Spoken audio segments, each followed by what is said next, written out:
I like to let the sort of participants really understand that the National Mental Society website actually has a plethora of information, and most of the things that you would ask has been asked before, and they have actually accumulated typically answers that will give substantial assistance to you. So let's begin. So basically, ladies and gentlemen, what I've done is created some very sort of generic slides, mostly for the purposes of generating conversation, if you will. Much of what you see on these slides is not anything that's going to be new that you've not seen before or heard before, maybe. Hopefully, you leave here learning a thing or two, or being made aware of something that you're not familiar with at this point in time. You're, of course, aware of the fact that multiple sclerosis is a demyelinating disorder, has an inflammatory component as well as part of that disorder, even though it's not exactly arthritis. But principle-wise, it is similar in terms of an attack is occurring involving the myelin and sheath, and as a result of that, the person has what was termed multiple sclerosis. Because of the uniqueness of the medications and how they manage this particular disorder, or will try to manage it anyway, you then have sort of issues that occur lifestyle-wise, issues and concerns that occur when it comes to vaccination, issues when it comes to exposure to certain agents in their environment that you're more at risk for, depending on which of the medication that you're actually taking. Then it's issues around just general activities of daily living, just for sort of trying to get along, if you will, with those routine activities. Things as major, but as simple as childbirth and having children, and should I not? All of these come up as concerns, legitimate concerns, to say the least, when it comes to this disorder, I'm sure among others that are chronic as well. Next slide, please. Back one. There, back one more. Great, thank you very much. So when it comes to multiple sclerosis, because it tends to occur in your 20s and 30s, then by default, conversations with your healthcare provider would include concerns about should I or should I not get pregnant. One, multiple sclerosis as a disorder does not affect the general pregnancy as a general rule.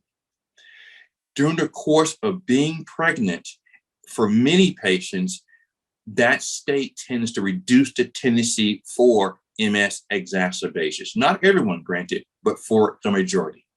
For those that then opt to breastfeed, breastfeeding, if that's the primary means of sustenance to your child, it may to some degree reduce the tendency for MS exacerbation as well.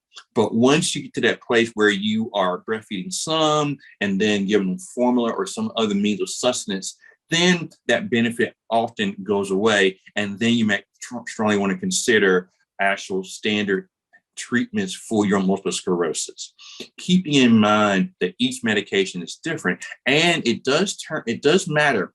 For example, if you have a very active multiple sclerosis situation, meaning you have MS attacks on a frequent basis, or your MRI show consistently new lesions despite appropriately taking your medication, if you then opt to get pregnant, those patients may in fact have a greater tendency for, if you will, attacks during pregnancy, or once they're postpartum, a dramatically increased likelihood. So therefore, you want your MS under reasonable control in advance of actually getting pregnant. And that tends to help reduce the tendency for the so-called MS exacerbation or relapse.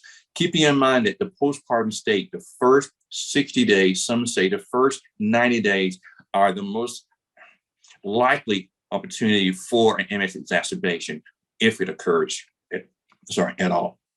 Then, of course, the medications. For example, gabapentin, I apologize. The Copaxone or glatiramer acetate is probably the most common medication that when a physician hears that pregnancy is an interest of yours in the near future, within the next 6 months, next year or two, that they may offer as your disease-modifying therapy, primarily because it has a long track record suggesting that it has no negative impact on pregnancy and or breastfeeding. There are other medicines that you could be on, but you need to then sort of plan and schedule your conception and attempt at conception. But any of them can be used. Some of them, on the other hand, are more difficult to stop, and they have longer effects. So therefore, they may be frowned upon in advance of when one considers actual treatment and then actually conceiving.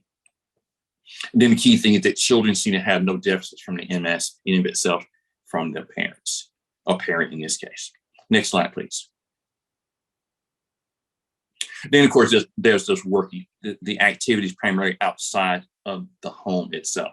Many patients with multiple sclerosis tend to have a temperature intolerance. For most, that's heat. Even though I will tell you, for those to which is heat, there's some patients where it's actually cold or cool temperatures where they have issues. I'm here in Charleston, South Carolina, and I have a patient that in particular, during the regular season, in this case for landscaping, they had no issue with the heat. But in the cooler aspects of this community in the evenings, say January, February, where the temperatures might dip just below 32, they actually had major issues with stiffness and just sort of worsening of their multiple sclerosis. So it's not always high temperatures, and can in fact be low temperatures as well. And then of course, gait disturbance is probably one of the more common issues with patients with MS, even though for some it's related to their vision. For some, they have double vision. For some, they actually have loss of vision in one or more of their eyes. Once again, the combination in of itself can affect negatively one's employment as a rule. Then there's those that have balance issues. And once again, the deficit, if you will, is a function of the location of your significant lesion. You notice I said significant, meaning that you may have multiple lesions to which a number of them are in locations that are relatively silent, meaning that you didn't know that that lesion was there, or there's no outward symptom tied to that particular lesion. And as a result of that reality, therefore, significant lesion or clinically relevant lesion, if you will. And then, of course, there's the weakness. They can occur involving any part of the face, arm, legs, and it's variable, once again, depending on the patient, and the degree of sort of impact can also be variable. And for some, it's day to day. Some days they actually do pretty well, other days not so well. Once again, getting to issues, concerns around disability, and then the workplace itself. Next slide, please.